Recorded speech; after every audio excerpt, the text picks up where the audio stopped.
President Museveni Okwero kon kato chiek man malo moko chik med pension gu aki percent piera dek o piera ngwen eno wani mono gankal milim o moko dong met ni percent piera dek ikari mo karangech iwarga mocho yo bot ot moko chik ndapau ya dek medrimia pai makaman atale bo peno pingo ot moko chik power do gankal milim ma o medo wako limeno o percent piera ngwen Tam meketa laga i chulo pension pagin chon moko cheke kati kwere ninda bor jumia bongwen i magali bario ke piari wiario. Lok mekwero meto liman nema President Museveni Okwero ok loyo kede chun moko chek mapol ikine Francis Mwijukwe mati MP Mebuwejo County o wane mono man yoni President Museveni pepar pagin jomo kene mabene pigitego ikit matera lubo pa Uganda ni. So you can't say provide for the judiciary, provide for the executive, but you not provide for the members of parliament or this arm of government. It is the three arms of government, and once you're legislating, you must talk about fairness and equality. And so for me, I'm really perturbed that the president wants comfort. That I say I am not comfortable. It's not about him. It's about the institutions of government, and they are independent, and he must respect them. Calculate how much is 10% of increment on our pension. How much is it? It's around 160 billion. So this is when I say the president is not fair. And whether he likes it or he doesn't want, we are going to pass it. We are going to pass it. We are the people that appropriate.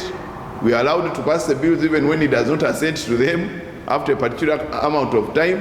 And we are going to give the Ugandans reasons why we decided to increase pensions on our own. Karibet kitano tie MPs mwa pego ye korne mior liman ki medo ko chwa ko loko President Museveni man pe miyo kero melim pe dok ping piano miyo achar madit melim bod gamente melobo Uganda.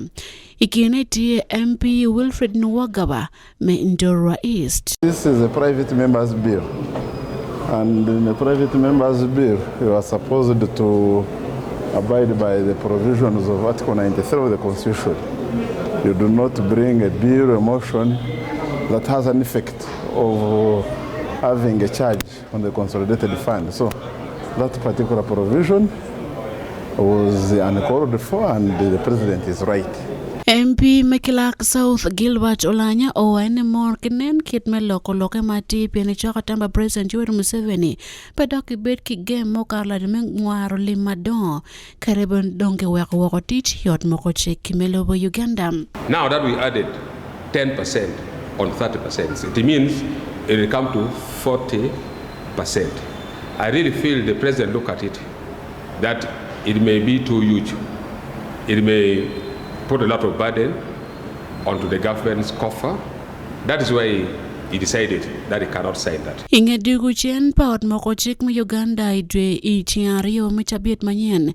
Geno wani kibidok na kanyamo lokman wakenen kit maketo ye wake ui mok marwate ki jodujum. That the Prime Minister prioritized, there was a bill that was returned, the Parliamentary Pension Amendments Bill. We shall start with that one on Tuesday. Jiekman me Parliamentary Pensions Amendment Bill 2022 ni miyo kare me chulo kono joma ko bero chono don moko cheklo kongo gene chake makale bachel miya ban ke piera boro weko nong chul percent piera dek and geno mer be percent piera ngwen dokumen go mer kane unoko chonti mwa alibrika biro kudwa ko chien yo mer chake makale bachel miya bongwen ke piera boro pilo don moko chek kilo konko gen dunyo makuberutie iyot moko chek melobo Uganda. Pilo kangemo chwiny ewan luo television.